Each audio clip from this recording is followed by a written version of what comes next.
Good evening. The time is now 7 p.m. I'd like to call the December 15th, 2020 regular meeting of the Mill Creek Township Board of Supervisors to order. Please stand for the Pledge of Allegiance. I pledge allegiance to the flag of the United States of America and to the republic for which it stands, one nation, under God, indivisible, with liberty and justice for all. The Board of Supervisors meetings are now being televised live online via Go Live via YouTube.com and recorded by WQLN for viewing on Spectrum Channel 1024 and YouTube.com with closed captioning available.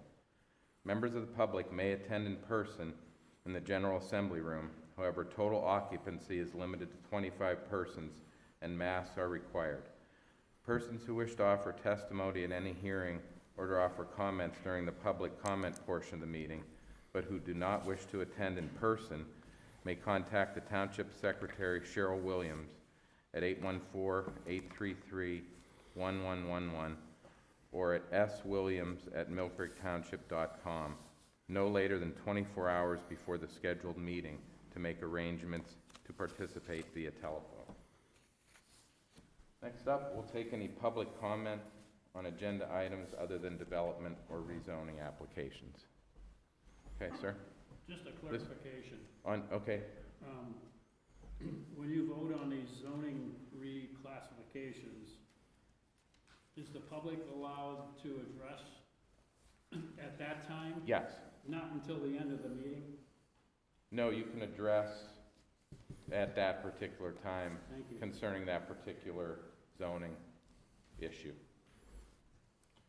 Okay, anyone else? Any public comment on agenda items other than development or rezoning? Okay, moving on. Approval of the minutes from our last meeting. I'll make a motion to approve. I'll second.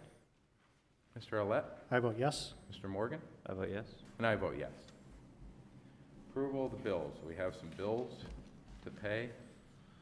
I'll make a motion to approve the bills. I'll second. Mr. Olet? I vote yes. Mr. Morgan? I vote yes. And I vote yes. Next up, Resolution 2020 R69, tax levy. Actually, you jumped ahead.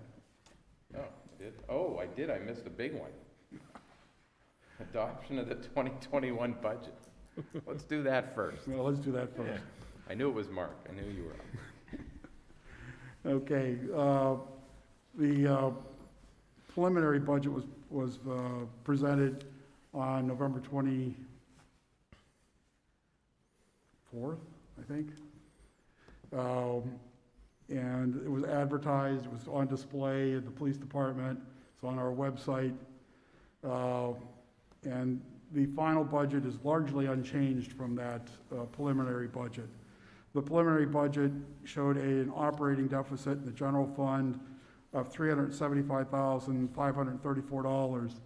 The final budget shows an operating deficit of $404,077.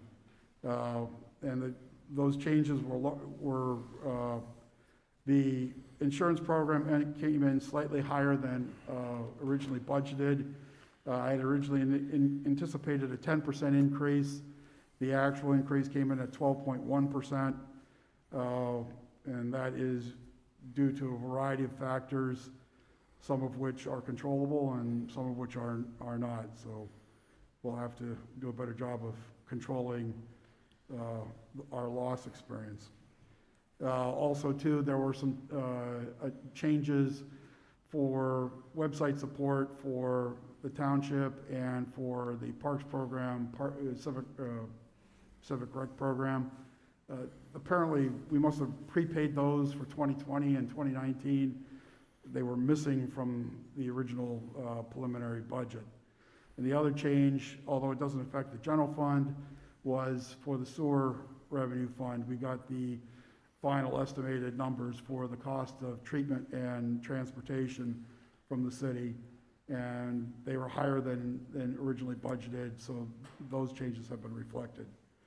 But otherwise, the budget remains largely unchanged So that was predicated on a total tax rate of 3.5377, which a portion of that is the general property tax, and then there's a 0.156 mils levy that goes to public improvements.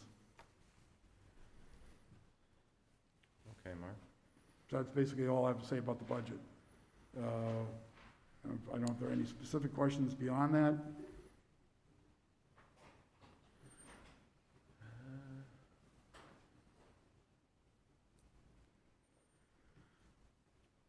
I don't have any I don't have any. questions. No. Mr. Alette or Mr. Morgan?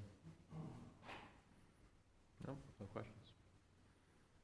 It would be my recommendation that you approve the budget as presented. Thank you, sir.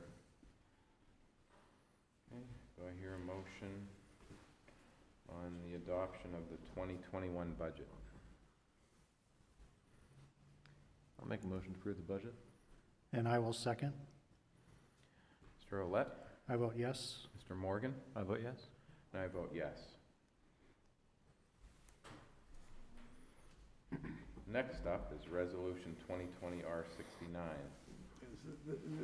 This resolution is, fixes the tax rate as proposed in the budget with the 3.3977 mils of general fund property taxes and the 0.156 mils public improvements tax rate. This is the same rate as rates that were in existence last year, and I think they've been the same rates for about 7 or 8 years. So it would be my recommendation to adopt the resolution as presented.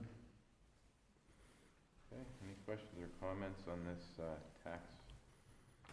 tax rate resolution?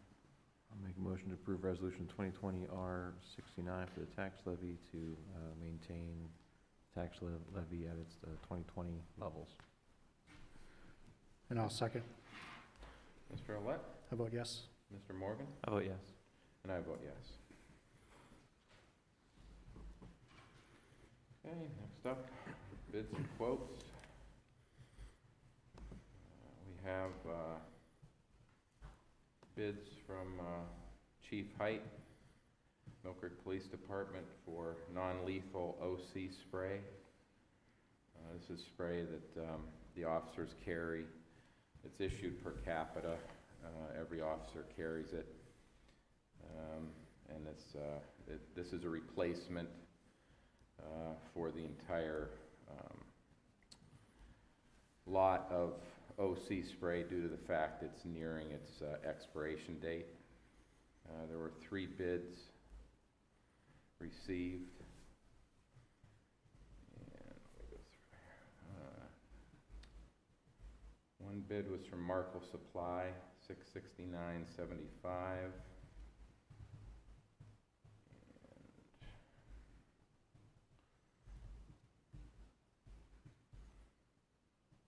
There was a bid from, I believe, trying to find it here, Whitmer Public Safety Group, $674.25, and Uniform Outfitters, $941.25. So three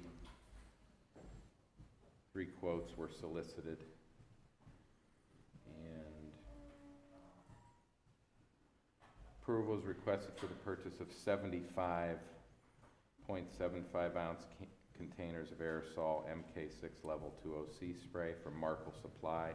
That was the lowest quote. OC spray will replace the officer issue in current inventory due to product expiration. All officers are issued the spray as a non-lethal force control option. I'll make a motion to approve the purchase from Markle Supply for the amount of $669.75. Thank you, John. I'll second. Mr. Alette? I vote yes. Mr. Morgan? I vote yes. And I vote yes. Okay, next up we have a tree removal quote, I believe, for 5002 Cherry Street Extension. Matt, you're going to handle that? Yes, thank you. Good evening. There is a tree on the property at 5002 Cherry Street Extension. That address has a vacant and abandoned home on it that has been maintained by Mill Creek Township Code Enforcement Office for multiple years. They had a failure of a tree there. It was an ash tree that uprooted and is now currently leaning on a fence towards the adjacent home to the south. We sought quotes to get the tree removed so that it would not damage the neighboring property. We sought out 4 quotes, and we got no response from 3 of the people we contacted. Larson's Tree and Stump Removal, Dibble Tree Service, and Leopold's Tree Trimming and Removal did not respond to the request. We got 1 response, was J. Thomas Tree Service. They quoted a price of $395 to remove the tree. So at this time, I would recommend that we award the contract to J. Thomas Tree Service in the amount of $395 to remove the tree before it damages neighboring properties. Okay. Matt, do you know, is this a complete removal? I believe so. The Or- way the tree, it's kind of uprooted. It's just kind of sitting there on the ground. Yeah. Okay. Thank you. Matt, is this a property that'd be a candidate for the land bank, or it says It multiple is- years, so I'm just curious. Yes, it is something that we are working with the land bank to acquire.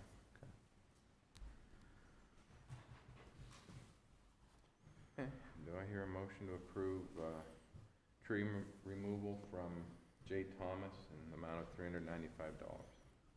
So moved. And I will second. Mr. Olet? I vote yes. Mr. Morgan? I vote yes. And I vote yes. Next up, we have a public hearing on a small subdivision plan. Barbara Ellen Cullen, small subdivision plan, a small subdivision plan to show the creation of a 20-foot by 150-foot parcel A from tax parcel 33162-628.1-2 that has become an integral part tax parcel 33162-628.1-3, resulting in a .61 acre parcel of land and a residual parcel of .62 acre, located south of Young Road along the west line of Pilgrim Drive and tract 343. Matt? Thank you. At their regular meeting of Tuesday, December 1st, 2020, the Mill Creek Township Planning Commission recommended approval of this subdivision with the requirement that parcel A become an integral part of Erie County Tax Parcel 33-162-628.1-3. Okay. Thank you. Is there anybody here to speak on this matter? Thank you, sir. If you could state your name and address for the record. Yeah, my name is Rob Sapinski. I'm at 5826 Pilgrim Drive. I'm the neighbor to Barb Cullen.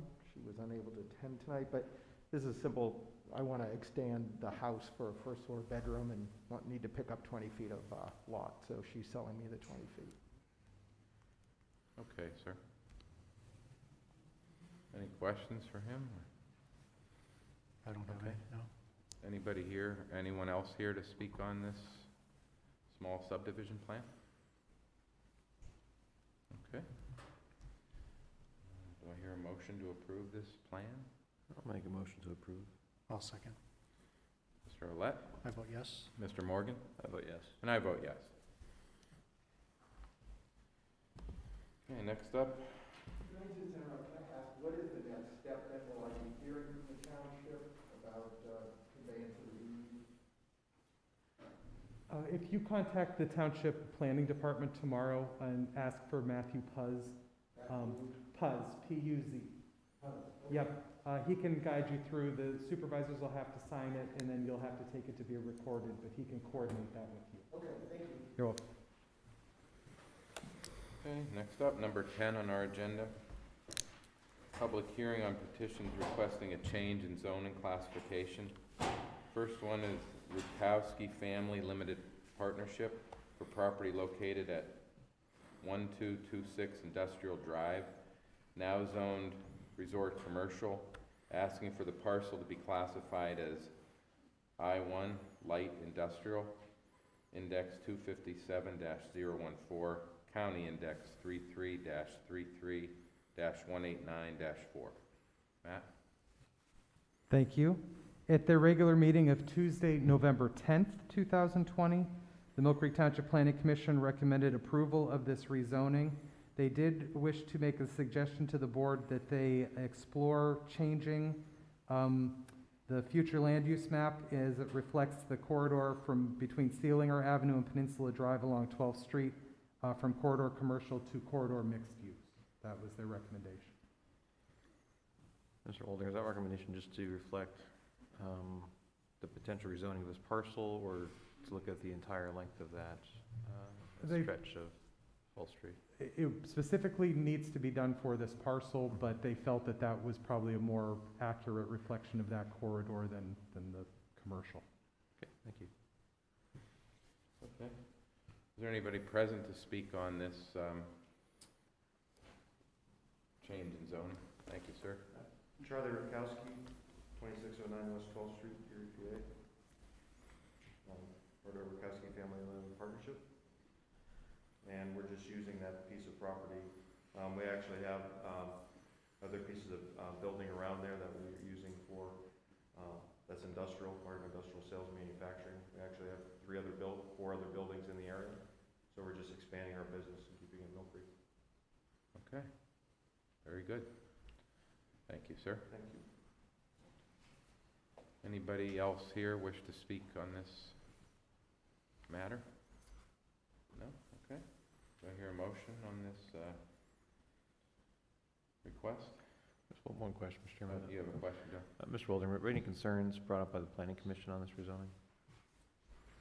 No, there were no concerns. They felt it was a logical extension as there was industrial I-1 directly to the south. And point of order for Mr. Shaw, I guess. Do we need to vote to amend the future land use plan with a vote to rezone, or would that be something that we do at the next step when we kind of formalize and update the code? Sorry, I didn't catch what you said. The recommendation to update the future land use map to reflect any zoning changes, is that a vote that needs to happen concurrently now, or is that something that we can amend the future land use plan when we get the actual codification change in a few weeks? I think we can do that when we do the ordinance in a couple of weeks. Okay. All right. I'll make the motion to approve rezoning the parcel to I-1 Light Industrial. I'll second. Okay. Mr. Olet? I vote yes. Mr. Morgan? I vote yes. And I vote yes. Next up, AHN JIB LLC for property located at 3531 Westlake Road, now zoned R1, single-family residential, asking for a 1.4 acre portion of the property to be classified as C2, general commercial. Indices 224-008 and 224-009. County number 33-17-79-1 and 33-17-79-8. Matt? Thank you. At their regular meeting of Tuesday, November 10th, 2020, the Mill Creek Township Planning Commission recommended approval of this rezone. Okay. Anybody here to speak on behalf of this? I think the applicant. The applicant first? The applicant first? Okay, thank you. Good evening, gentlemen. My name is Laura Gunchin, Vice President, Project Management Office with Erie Management Group. The company is actually on JIB, that's how it's pronounced. Oh, okay. It's confusing. We are the new owners of the former Alto Cucina restaurant.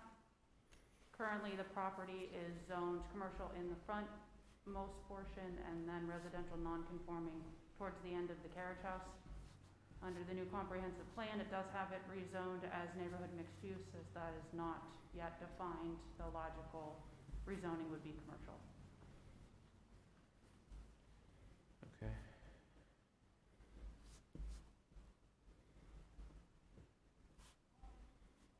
What's the plan for the property? A restaurant, A restaurant? correct. Opening in 2022. Oh, okay, very good. It needs quite a bit of renovation, as one could imagine, being vacant for almost 2 years.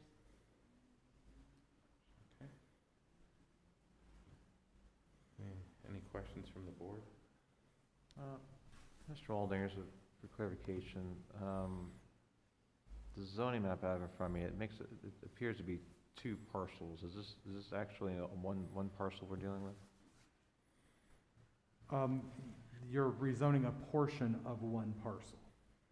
It's not the entirety of it, it's the front portion, approximately 1.4 acres. Now, you might come up here a second, I'll show you what I'm talking about. Mr. Morgan, if I may, we have since merged those parcels by deed. Thank you. And it's been filed with the courthouse. Would you still like me? I mean, if you want the exercise, otherwise, I think she answered the question fine, but just to make sure. I was referring to this here. That's what I was referring to. That's what they merged. Yeah, okay. All right, thank you. Thank you, Ms. Gutschen. Okay. Anyone else want to speak on this issue? I'm sorry, very hard of hearing, and I could hardly hear what she said or what you guys discussed up there. We're mumblers. We'll try and speak louder. We're mumblers by nature, sorry. We'll try and speak louder. But I just wanted to find out what. Sir, could you give your name and address, just for the record? John Hoyt. I have property at 718 Clifton Drive, which is bordering their property. Okay, sir. And I didn't hear why she's requesting this change. I'm sorry, but I didn't understand why the request was made. Okay. Not to speak for the applicant, but she mentioned that she'll be, they want to rezone it to have the restaurant there, to rehab the restaurant. There was a restaurant there, I Correct. understand that. Yes. So why, and that's like, I believe grandfathered into that property. So why would they need to rezone it? This cleans it up, makes it a legal use. Right now, it's what's known as a non-conforming use. So this would make it a legal permitted by right use. So their not intent is not to do anything other than have a restaurant, just to clean it up. I can't speak for the applicant, that is what they just said. That is a valid. But down the line, once this is approved, there could be any one of these other situations, a body shop or anything else if the property is sold. Is that not right? It would, anything that is permitted in the C2 district would be permitted there. Okay. Is there any way that that property title could have the amendment to it that only a restaurant could appear on that property? To my knowledge, no, there is no way to place a condition on a rezoning. Well, I find that to be very, from what I understand, she's trying to change the zoning all the way back to an access off of Linden Drive. Yes, correct. Can you show me on a map where that is?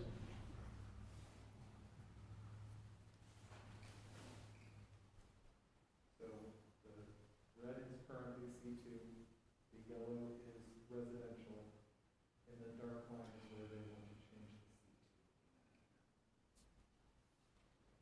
So all of this would then be C2. Where's West? Okay, this is Westlake Road? Okay. What's the red? It's currently commercial. The front portion is, they would just extend it down to cover the building. Okay, so where's the access off here? Right there.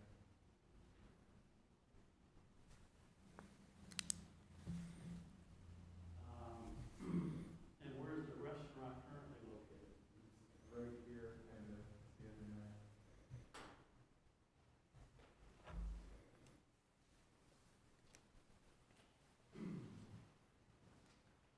I just have a concern on why that would need to be cleaned up. Good question. Mr. Aldinger, it is an existing non-conforming use, so if a new owner were to try and reopen the business, we wouldn't have any problem issuing the proper permits for that, would we? You mean as it sits now without doing a rezoning? Yes. It depends on how long that use has been dormant. Okay. It was a non-conforming use, but if you abandon it for a certain period of time, then you lose the ability to reopen. What period was that 1 year, SBS? 1 year. I couldn't hear that discussion, I'm sorry. Generally, your question was why would they have to clean it up? A non-conforming use, so if something gets rezoned to create, and in this case, a business operating in a residential district, if that business ever ceases to operate for a certain length of time, and in this case, be a 1 year, if it ceased to operate for 1 year, then that non-conforming use, that kind of grandfather status, expires.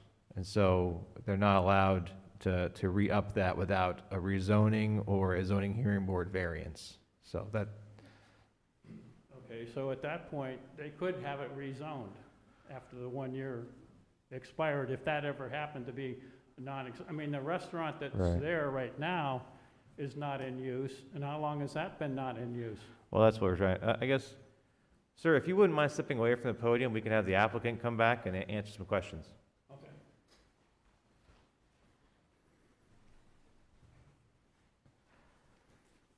Hi, Ms. Gunchin. I believe the gentleman has a valid, makes a valid point. Have you incurred any challenges getting proper permits or building inspections? I guess, what was the impetus for requesting the change in zoning rather than just utilizing the non-conforming use status?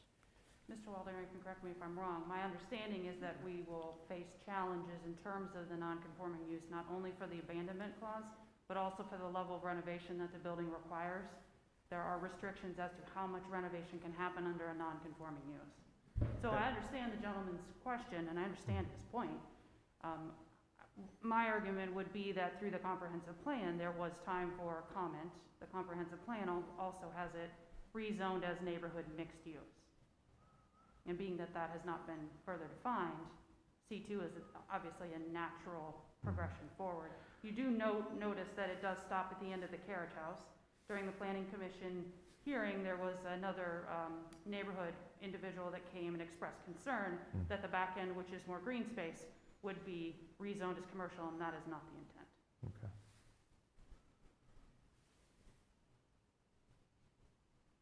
Do we know how long the use has been discontinued, Mr. Olding or Ms. Gunchin?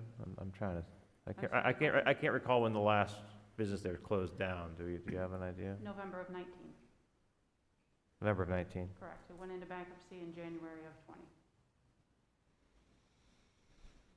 So we are looking at the possibility of non-conforming use not being, okay.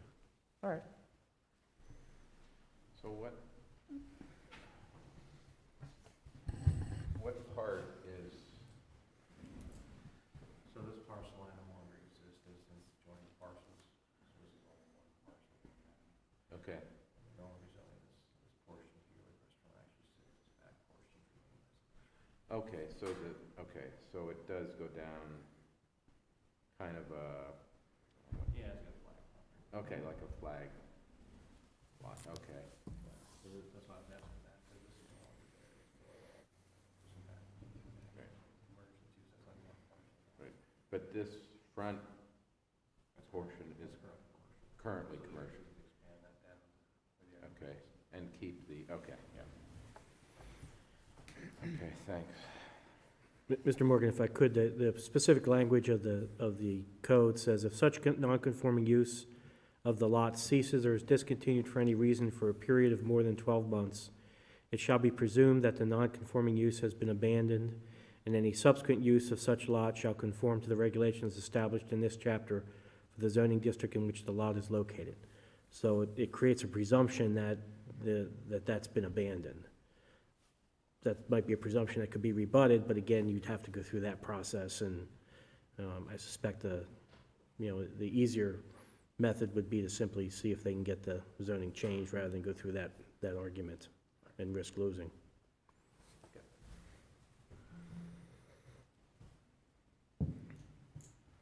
So the carriage house you're referring to, that's directly to the south of the main building? Correct.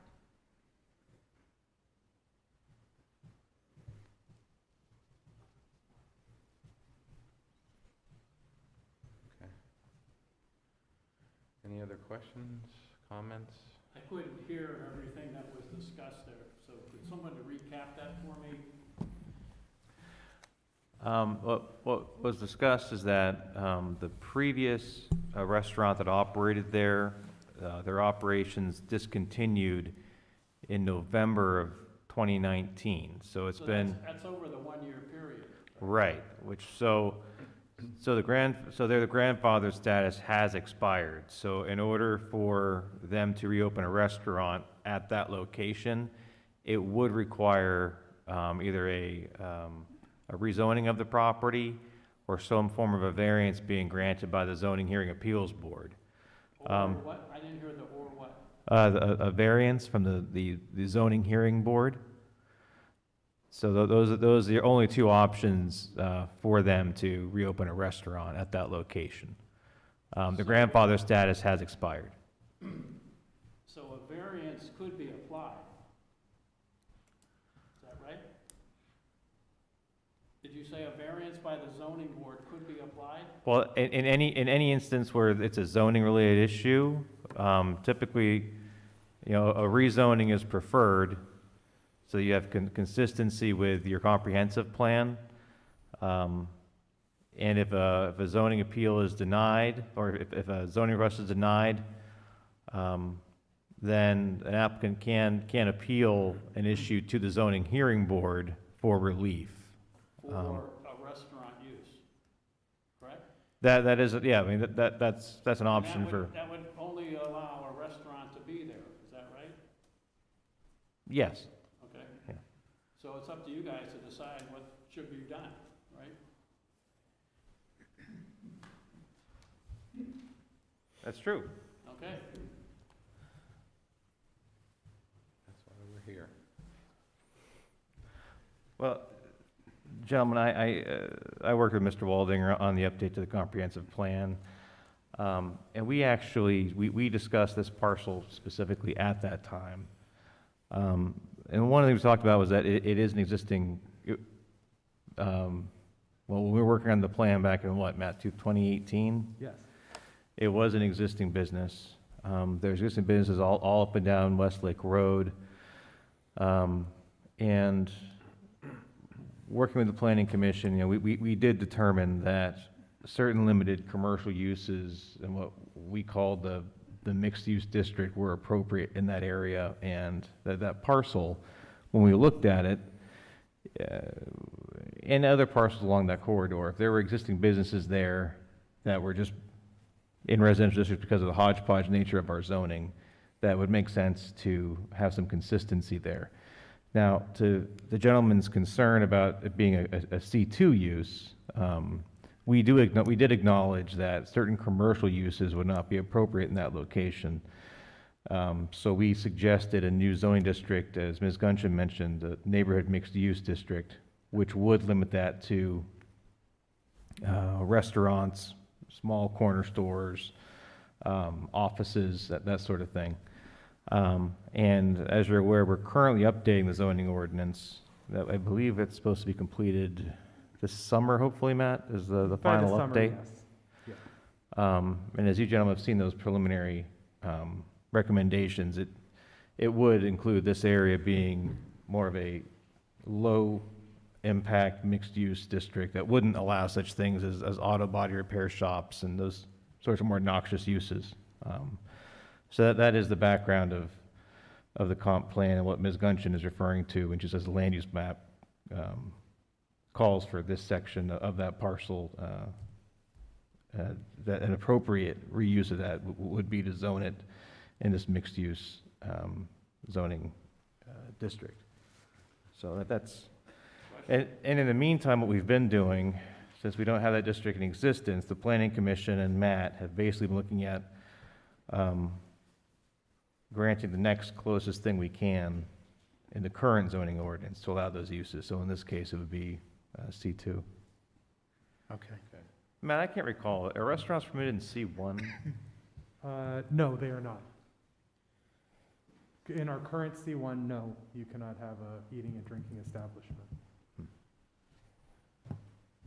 Sir, you had another question? I was trying to hear what you were discussing or saying up there, couldn't hear for sure what you said. Did you say that you were considering some legal thing that they would not allow to have a body shop there? What I'm saying is, you mentioned your concern that if the parcel was rezoned to commercial, it could be reused for some kind of like body shop or some kind of auto use. What I was saying is that our intention and what we've been currently working on as a township is a rezoning of the entire township to create new zoning districts, that in this case would be a zoning district that would permit a restaurant in that area, but not auto uses. So that's what I was saying, is we're currently working on revamping the zoning code itself. So that's something in the future you're working on. It's probably about 6 to 9 months down the road, yeah. But if you pass this now, that would be something that you couldn't go back and change. Oh, we absolutely can change it, yes. Pardon me? We absolutely can change it, yes. Oh, you could change it? Yeah. Oh, okay. If between now and the time the ordinance would change, they would, make a certain use of it that was allowed at the time, then that couldn't, we couldn't prevent that from happening. But if they hadn't begun a use by that point in time, they'd have to comply with the new zoning code with respect to their use of the property. Can you repeat that? So,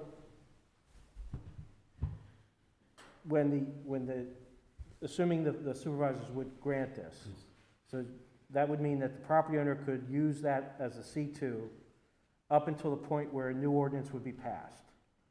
And if they commenced a C2 use in that interim, then we couldn't prevent them or tell them to stop. In other words, if they sold it, Tomorrow. They sold this property and it's zone C2, and they sold it in 6 months from now, a body shop could go there if they hadn't passed that before that. Correct, but if they have passed it before that, then they would have to comply with the then current existing ordinance, which would be much more limited. I understand. Okay, so to me, it's like you're giving them an opportunity to put something there that I don't think should be there. Right, but that opportunity already exists, or what is it, 50 to 75 feet of that frontage is already C2. I understand that. I have Yeah. no problem with that. My property is on that back portion where they want to have it rezoned. That's all residential back there.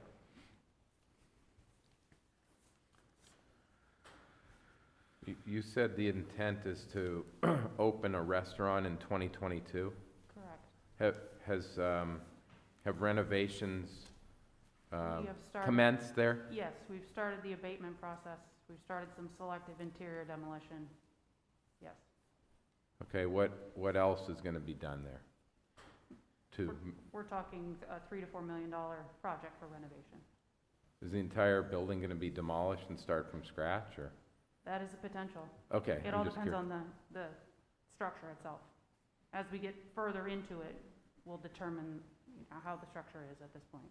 And to the gentleman's point, I think it's important to remember that the rezoning is only to the back of the carriage house. The 100 or so feet in the back portion remains residential. Where the parking lot is and all the trees and the green space, that remains residential. I know, but that's what your intent is. But who knows what's going to happen in the future?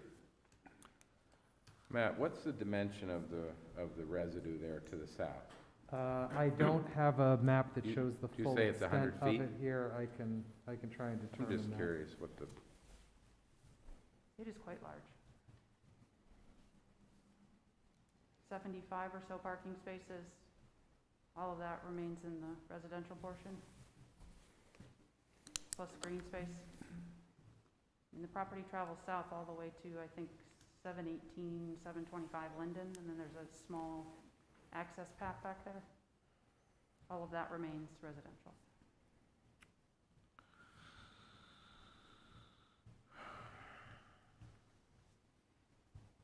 Ms. Gunter, can I ask, there is an access road there, and it looks like the rezoning request jogs just a little south of the access road.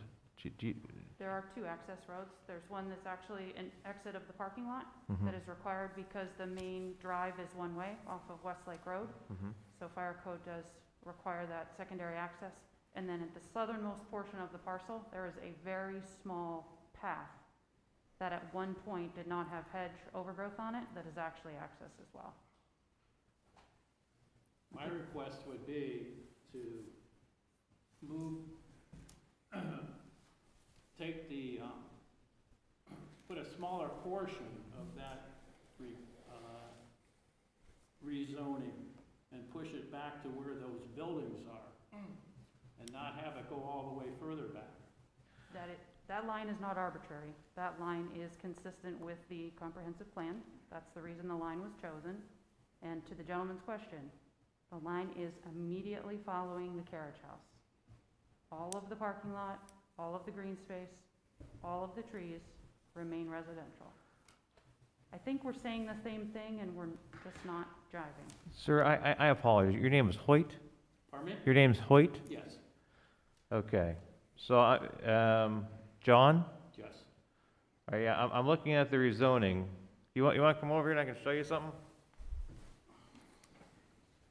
While he's approaching, Mr. Chairman, by rough measurements, about 520 feet remaining from come the on up. edge to the back, from the edge of where they want to rezone to the back of the property would remain residential. Okay. So what she's talking about here is, their parcel goes way back here. Yes, it almost goes up to 10th Street. Yeah, yeah, and they're only requesting a rezoning to this point right here. So there's your parcel. Okay.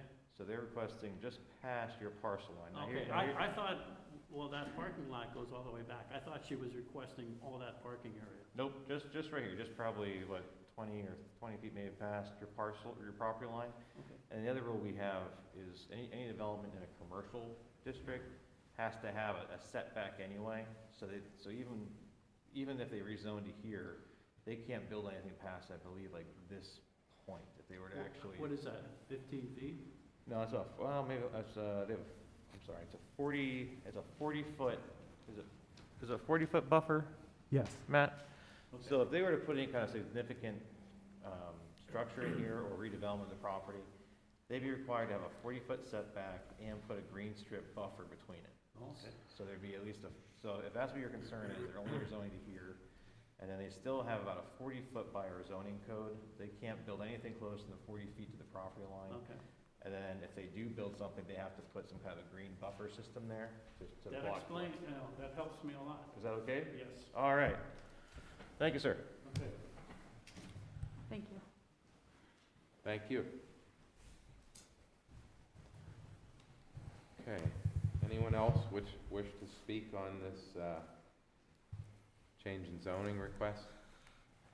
If not, is there a motion?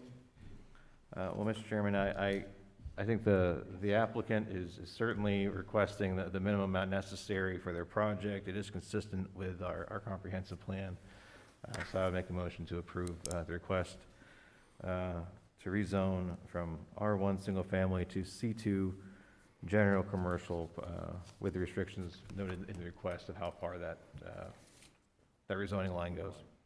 Okay. I'll second. Mr. Olet? I vote yes. Mr. Morgan? I vote yes. And I vote yes. Okay, next up, John and Joyce Adler for property located at 3960 West Ridge Road, now zoned R1, single-family residential, asking for the parcel to be classified as C2, general commercial, index 303-003, county index 33-54-228-2. Matt? Thank you. At their regular meeting of Tuesday, November 10th, 2020, the Mill Creek Township Planning Commission recommended approval of this rezoning. Okay. Is the applicant here to speak on this? Good evening, my name's Bill Bucherri. I'm the real estate agent representing Mr. and Mrs. Adler. Okay, sir. And My only comment is the rezone is called for in your long-term, long-range plan, and it was recommended, and I'm available for any questions. What's the current, or what's the use of the property currently? The current use of property is a single-family structure. Is it vacant? No, it's not. It's rented, and it's, let me back up. The corner of 26 and Colonial is owned by Mr. and Mrs. Adler, and they operate a beauty salon. And to the east is the subject property we're trying to rezone, and that's a single-family house that is rented to their child. And they would desire to rezone that to be consistent with their corner property, which is C2. Okay. All right, sir. Any other questions or comments from the board on this? Okay, thank you, sir. Thank you. Anybody else present wish to speak on this matter? Okay. Not, do I hear a motion? I'll make a motion to approve. I'll second. Mr. Olet? I vote yes. Mr. Morgan? I vote yes. And I vote yes as well. Next up, ordinance 2020-10. An ordinance of the Township of Milford, Erie County, Pennsylvania, authorizing the occurrence of non-electoral debt by the township pursuant to the Local Government Unit Debt Act as amended through the issuance the township's general obligation note in the principal amount of not to exceed $380,000. Mr. Shaw? Yes, this ordinance is necessary to authorize the township to incur certain debt associated with the purchase of the Bandit Industries Model 3680XP Beast Rotary Grinder, affectionately known as the Beast, for the Mill Fair Recycling Center. The township will be borrowing $380,000 from First National Bank of Pennsylvania at a fixed formula interest rate, which would be 1.46% if the closing occurs before the end of this year. The fees and costs associated with the loan are $2,000. The term of the loan is 60 months, and the loan can be repaid at any time without penalty. The incurrence of debt has to be approved by the Pennsylvania Department of Community and Economic Development under the Local Government Unit Debt Act, and that Debt Act places certain borrowing limits on municipalities, which is 250% of the borrowing base. The township debt is well below that limit, and so the purpose of this ordinance is to authorize various actions needed to be completed to incur the debt and comply with the Local Government Unit Debt Act. Thank you, sir. Did you guys get all that? Yep. Additionally, the debt is to be taken on to cash flow this, because the piece of equipment that we're purchasing with this is being paid for by 902 grants from the Department of the DEP, the Environmental Protection, DEP, and they're scheduled every 2 years, so rather than chunking out the full $500,000 on our own, knowing we're going to get fully reimbursed, it makes sense to try to match this a little bit and not drain our cash reserves quite so much. So is the intent when the grant, When the grant comes, the whole grant will go to pay the principal down. So we'll probably have the loan paid off well before the 5 years are up. that was my question. Okay, so likely within a couple years, Yes. give or take. Okay. Do I hear a motion on ordinance 2020-10? So moved. I will second. Mr. Olet? I vote yes. Mr. Morgan? I vote yes. And I vote yes. Okay, next up, number 12 on our agenda, Resolution 2020-R70, a resolution pursuant to Resolution 2015-R20, Municipal Records Manual to approve proposed disposition of certain township records. We have video deletions.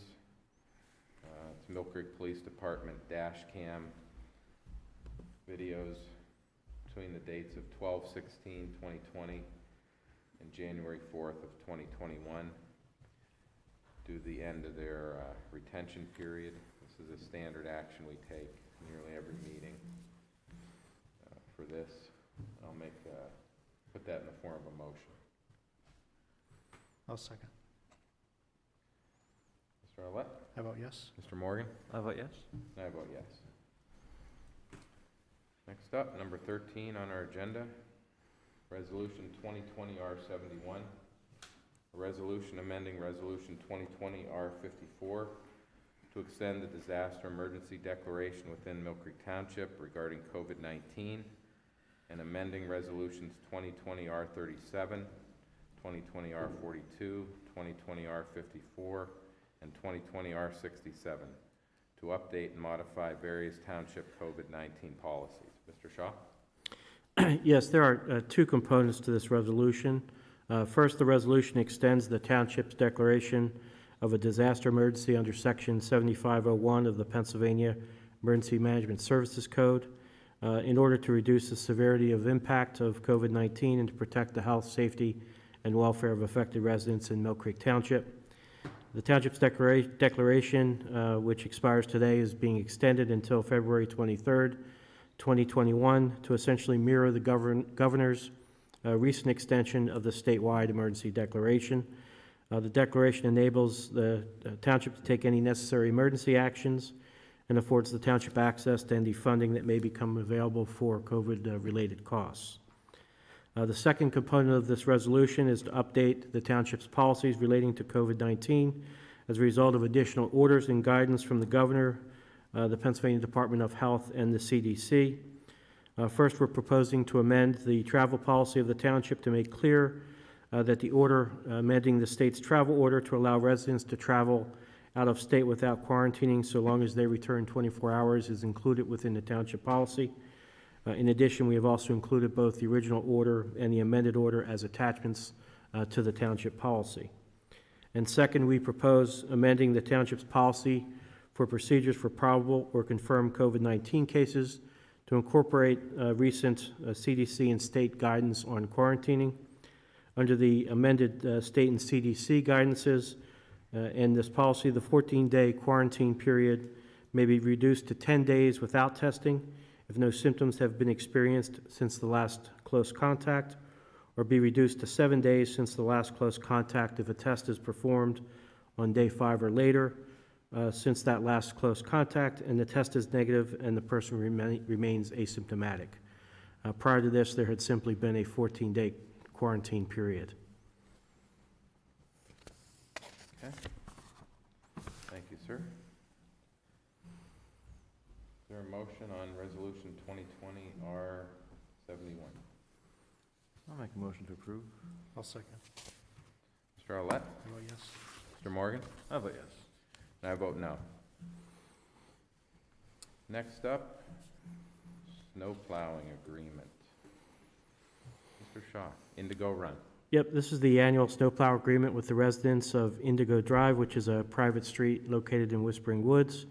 The rate for this year is $1.62 per lineal foot for a total cost of $791.14. The property owners have signed the agreement and have submitted their checks. Okay. Mr. Shaw, jog my memory, why do we do this every year? This For is this just particular subdivision? I think because it's a small kind of islet type Yeah, loop. Yep, but why? It's a private drive? Yes.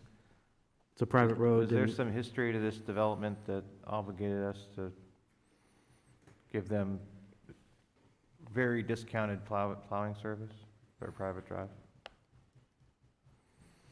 As I understand, the rate is calculated based on. Oh, I know how the rate's calculated. I came up with the formula because we used to just give them a random number. So, but why do we do this? Mr. Shaw, may I? Sure. Yes, when the subdivision was approved by the board at the time, it was approved as a public right-of-way, but a private drive. So the right-of-way is public, but the roadway within it is private because it does not meet our requirements for liquid fuels reimbursement.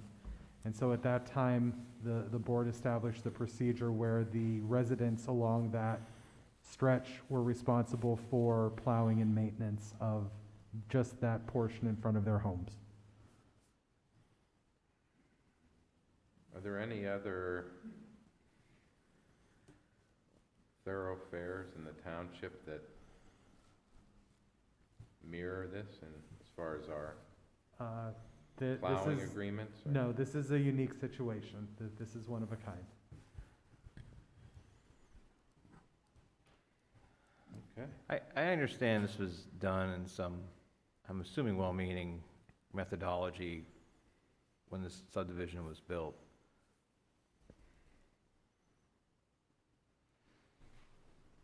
But if it is, so it is a public right-of-way? That's correct. It's specifically labeled on the recorded Mylar as a public right-of-way / private drive.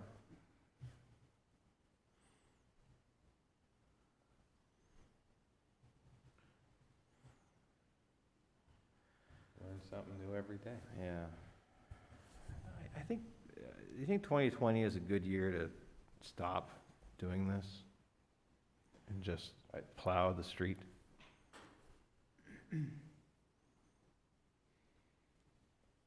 As in, don't charge them? Yes. Unless someone can give me a rationale why this board should continue this practice. I mean, I'm all ears. I got nothing. So your suggestion is to just simply plow it and not have them pay for that? I think the plow, I think the route, it just the plow goes in there anyway. It's already there. I believe it goes in and just comes right back out, I think. So I wouldn't be opposed to looking at that as an option. This is for, how is this, what's the duration of this agreement? Does this go? It's annual, because then the amount to be charged is calculated annually. Okay, so it's for the entire, it goes by calendar? Season. Yeah, it goes by season, essentially. Okay. So it would cover this winter season from, I think November through May.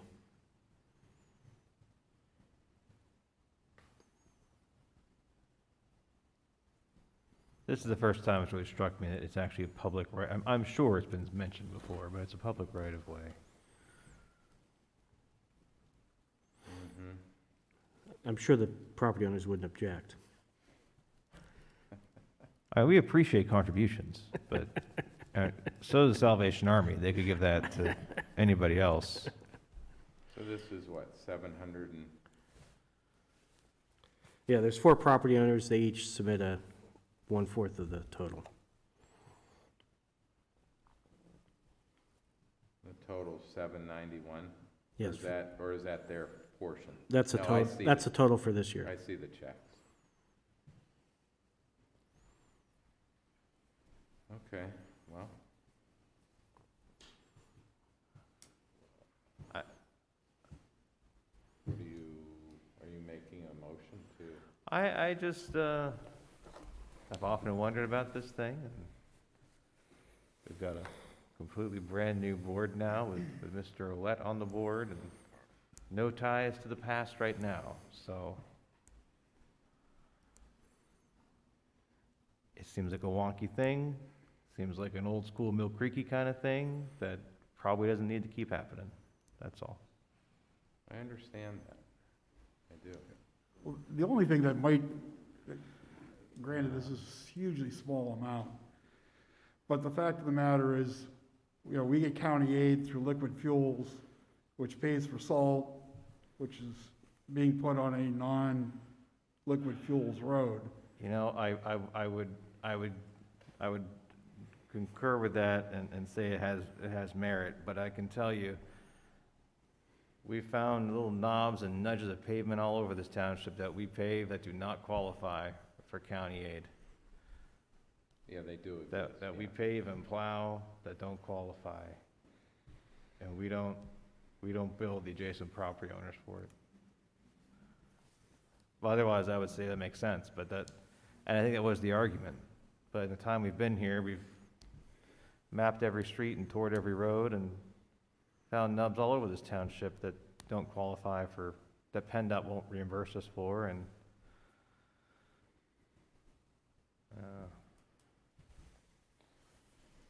Well, the property owners have already submitted checks, are you serious? which we have copies in front of us. I'm assuming those checks have They been, have not been deposited they have yet. not been We were deposited. waiting for you to approve the agreement. Can we send them back to them in a Christmas card? Sorry, that was snarky. It's just, this is a silly thing that we do.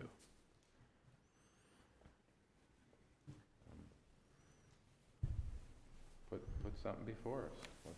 Let's vote on it. What do you want to do? Well, how do we undo this thing, Mr. Waldinger? What would be a motion that would Yeah, I'm not. discontinue this practice in perpetuity? Yeah, I'm not sure, other than maybe re-recording the subdivision. I think that's something that we'd have to at least look into. Are we obligated, wait, I'm sorry, because the subdivision calls it a private drive, we're obligated to charge them for plowing services? Is that what you're, is that what you're saying? No, you asked how we would completely Right, right, undo it. I mean, that would be involved. As far as charging them, that's at the board's discretion, as far as I know. I think you just simply, make a motion to discontinue the practice of charging, Indigo for snow plowing. What about just amending the agreement, still having the agreement to actually plow it, but with the amendment that there's no charge? Do that would at least, you would preserve at least the protection of, if you plow it and you mess something up, then you won't have to fix it.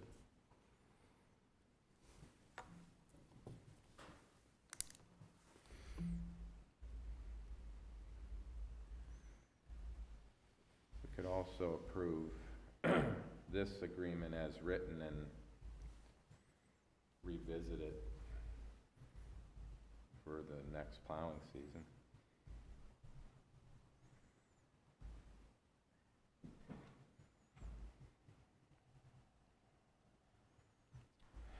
Mr. Waldinger, why is it a private road and not a public road? Just because it was short? Yeah, it's short in the angles of both.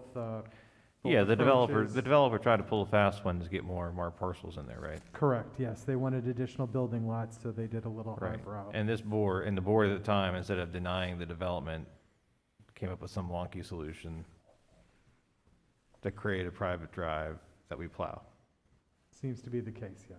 Instead of just granting a modification and saying, sure, put extra lots on the road. Is that fair? I think that's probably a fair characterization.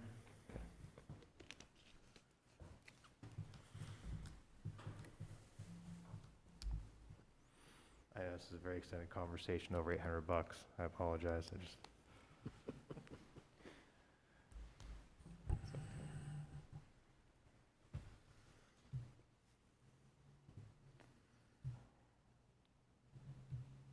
Well, do I hear a motion on the snow plowing agreement as presented? Not for me.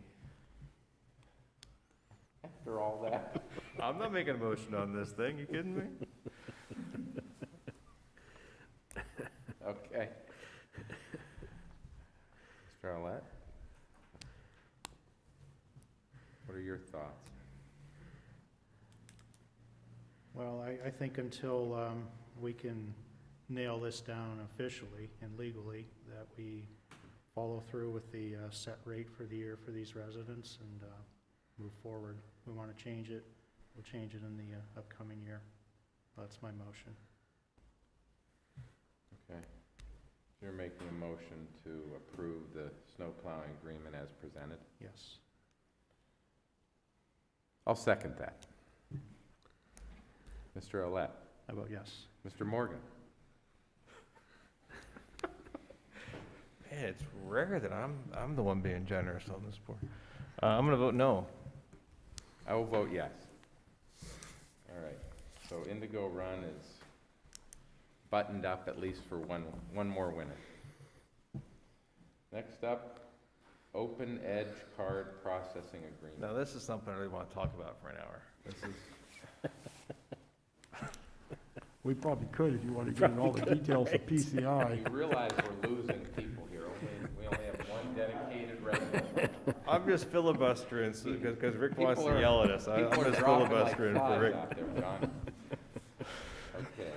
Okay, this agreement is between the township and what is essentially the gateway for card processing. It gets incorporated into the website, so as will set up transactions that could be paid for over our website, such as streetlights. That card information, when they get ready to pay, it goes over to the Open Edge site, and they put their card information in, and they send it off to the various banks. That way, it keeps us safe from having to deal with breaches, because we have people's card information and all that. We don't retain any of the card information within our system, and so this is the first step in us being able to take credit cards for various payments to the township, one of which would be streetlights. And Mr. Shaw's office has reviewed the agreement, and Yeah, we had, as you recall, this was on the agenda for a couple of times, and part of the reason was, as we got into the details of it, we wanted to make sure that that we understood what the obligations would be by entering into this as it related to PCI data, which is called the payment card industry data. And because there are specific standards that apply to these transactions, and wanted to look at what type of data we would be receiving, if any, the extent of the risk and liability that the township may have, and what obligations the township may have if there is a data breach. We did reach out to the various providers and were able to, resolve these concerns that we had. And also, as part of the agreement with Open Edge, the township will be enrolled in the Open Edge PCI Assurance Program, which will help enable the township to remain PCI compliant. So we feel comfortable that we're not opening a Pandora's box by entering into this agreement. Is there a fee on our end? yes, there are a variety of fees. Is it per transaction, or? The per transaction fees, there's a cost for that compliance portion. Okay. All that's been included in the budget for next year at a guesstimated amount, because I have no idea how many people are actually going to pay for their things like streetlights with the credit card. I think the compliance portion is about $14 or $15 a month. That's a monthly fee, so. Okay.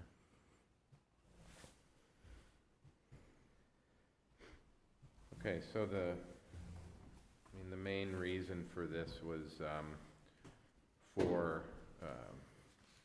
For us to take credit cards through the website, primarily for streetlights, but the same application can be used to take payments for permits, for right. anything else that the township, transacts money issues with. Okay. All right. Any other questions on this? Do I hear a motion to approve the Open Edge Card Processing Agreement? I'll make a motion to approve. I'll second. Mr. Olet? I vote yes. Mr. Morgan? I vote yes. I vote yes. Number 16. Looks like we have an authorization to take action on enforcement matters.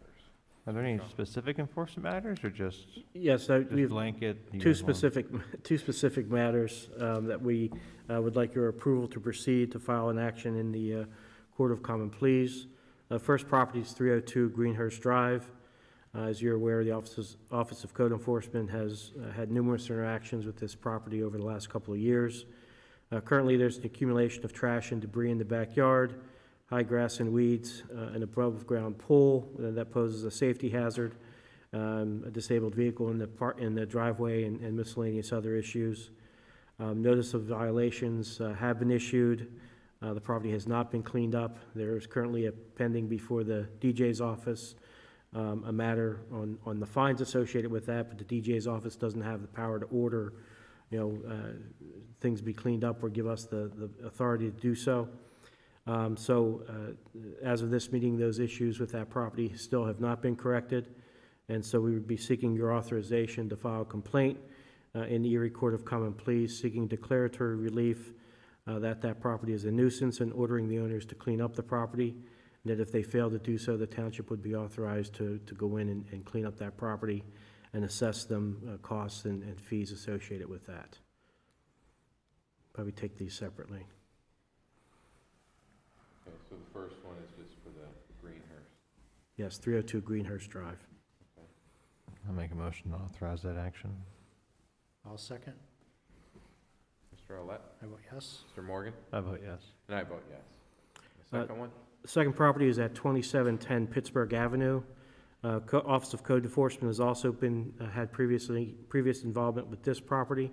This is a hoarding situation, and the building has been condemned. A notice of violation and citations were issued in 2019. There was a hearing and an agreement reached where the property owner agreed to remove it within a certain time period. Not surprisingly, they failed to do so, and the property remains, the issues with the property remain unabated, and the home remains uninhabitable and condemned. So here we're seeking your authorization to file a complaint, again in the Erie Court of Common Pleas, seeking declaratory relief that the property is a nuisance and ordering the owner to clean up the property. And if she fails to do so, the township will be authorized to go in and abate that nuisance and recover costs and fees as a result. Okay. Thank you, sir. I'll make a motion to authorize that action. I'll second. Thank you. Mr. Olet? I vote yes. Mr. Morgan? I vote yes. I vote yes. Okay, number 17, we have the Highmark stop-loss agreement renewal. Mark? Okay. As part of our insurance program, we have, because we are self-insured, we have a insurance program called stop loss.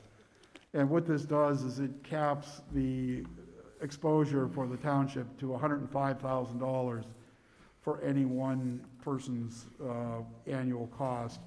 Also, too, as a part of this, there's something called aggregate stop loss, and that is if our total claims for medical and pharmacy benefits exceed a certain amount, I believe in this particular year coming is 4.6 million, that the Highmark insurance program then kicks in on the aggregate of claims.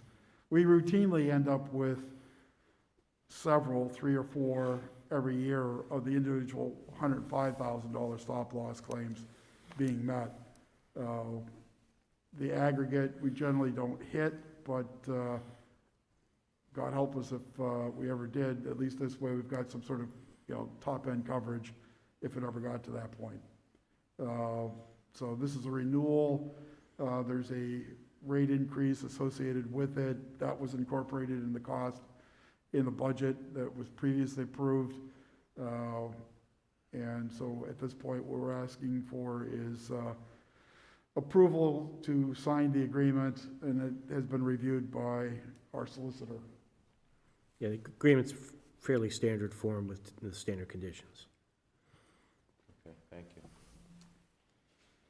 Is there a motion to approve this stop-loss agreement renewal with Highmark? So moved. I'll second. Okay, Mr. Olet? I vote yes. Mr. Morgan? I vote yes. And I vote yes. Okay, number 18, we have a pension plan management agreement amendment. Mark? Actually, that was determined not to be required.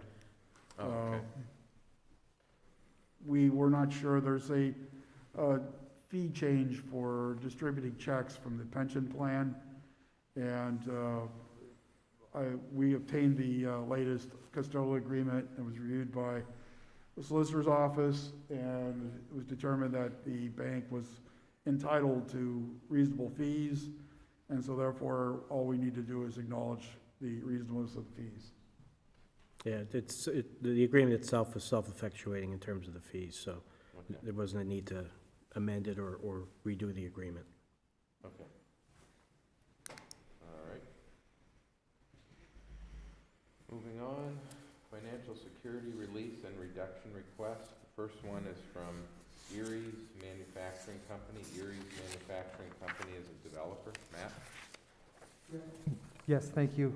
Erie's Manufacturing Company has requested release for their financial security for the additions that they did to their plant at 1901 Wager Road. Township has sent GPI, our third-party contracted engineering firm, to inspect the work to make sure that it was complete.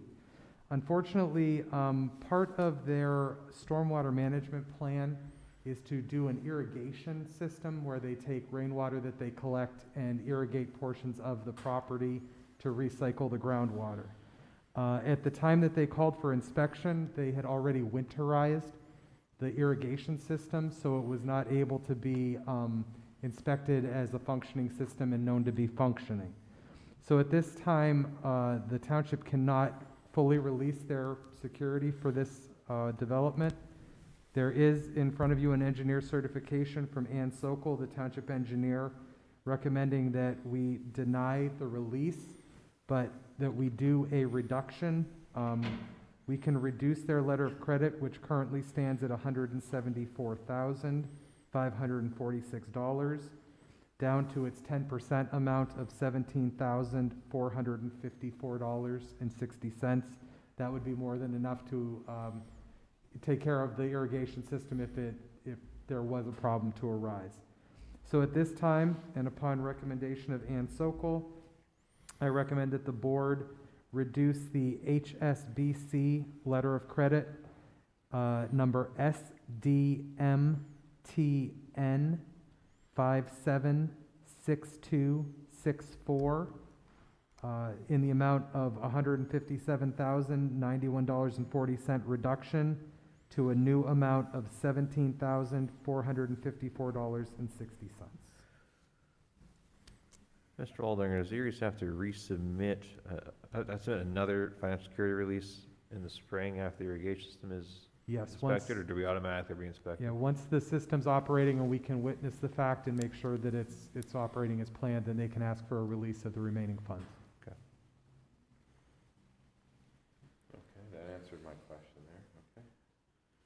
Do I hear a motion to approve this reduction in the financial security release? The amount would be $17,454.60 would be the amount of the... Would be the new amount that we would hold, yes. Right.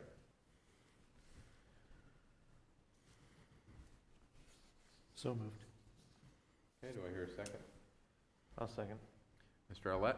I vote yes. Mr. Morgan? How about yes? And I'll vote yes.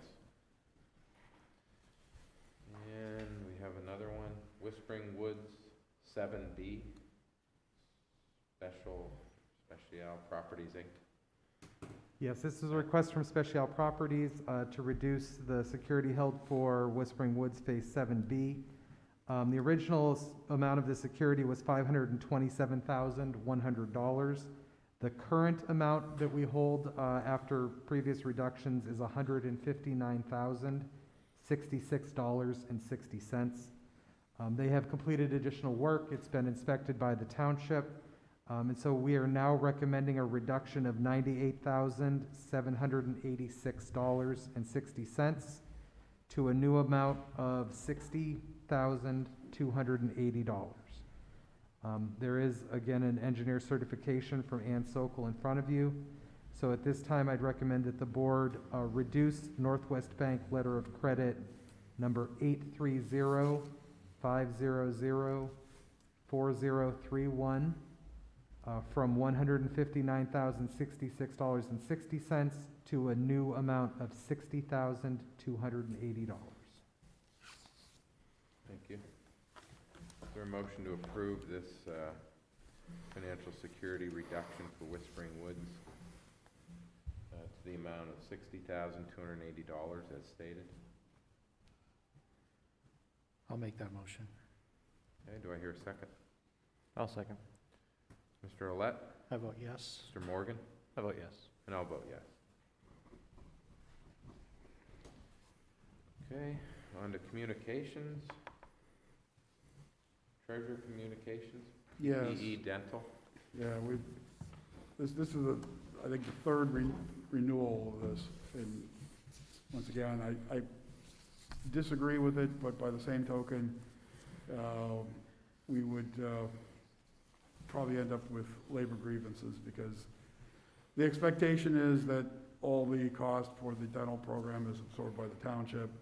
This is a $10 charge that the dentists get for PPE. They want to extend it through the balance of 2021.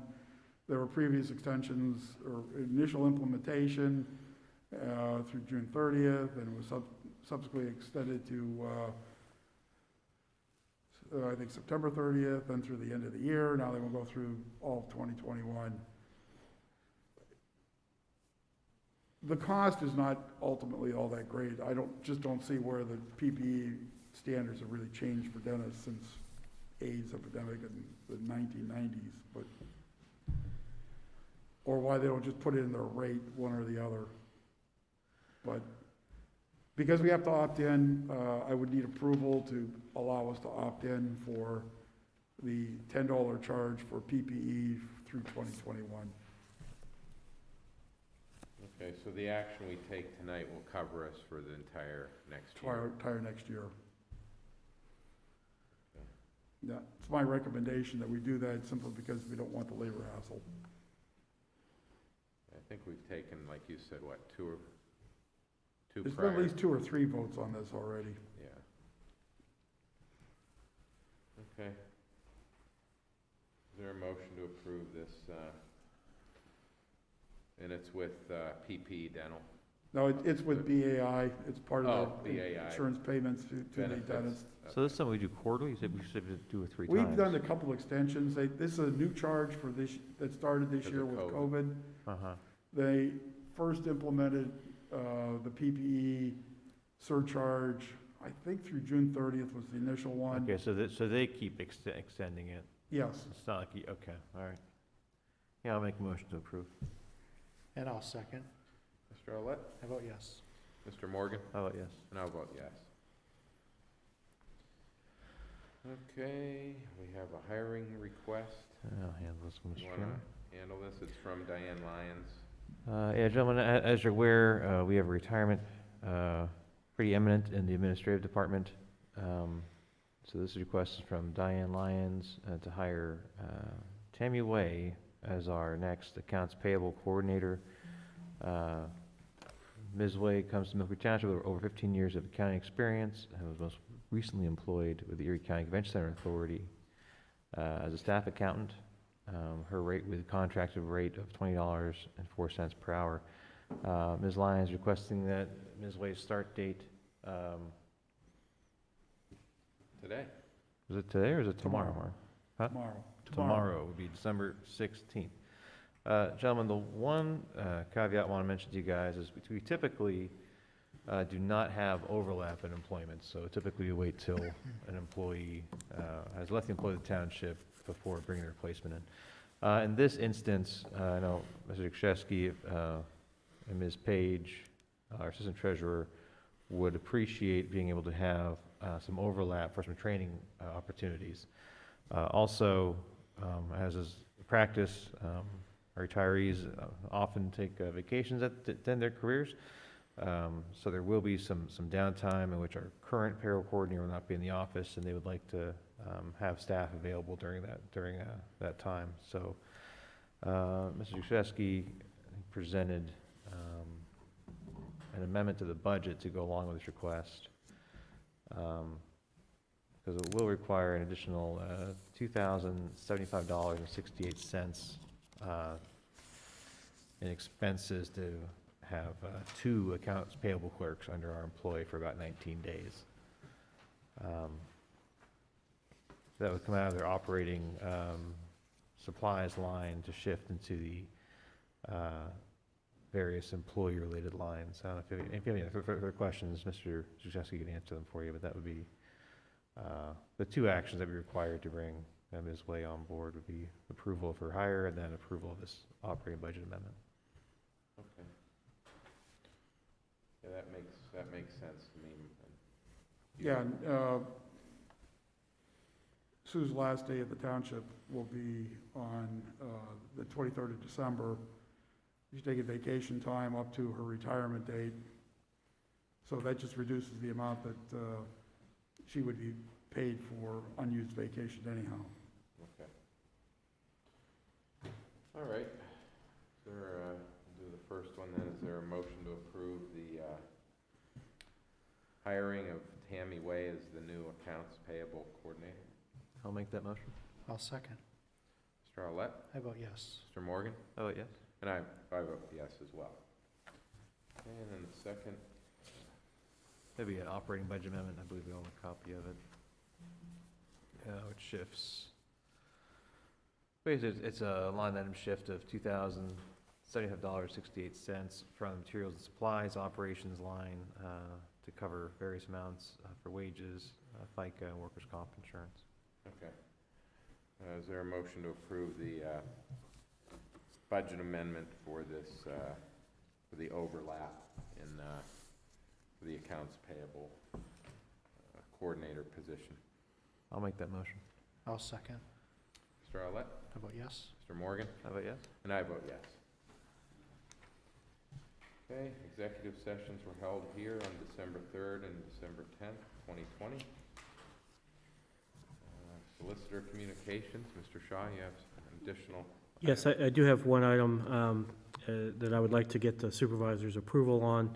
This relates to sewer bills from the reserve. We've been in discussions with the reserve for some time regarding their past due sewer bills. And as a result of those discussions, the reserve is willing to make a payment by December 24 of $316,232.26, which would bring all of their accounts current. This amount to be paid by the reserve reflects that the township would be providing a credit of $55,469.69, which is based upon sewer charges imposed by the township in error for a building that had been demolished, and a reduction in sewer charges associated with several buildings that had been and some that continue to be condemned as a result of code enforcement inspections conducted by the township.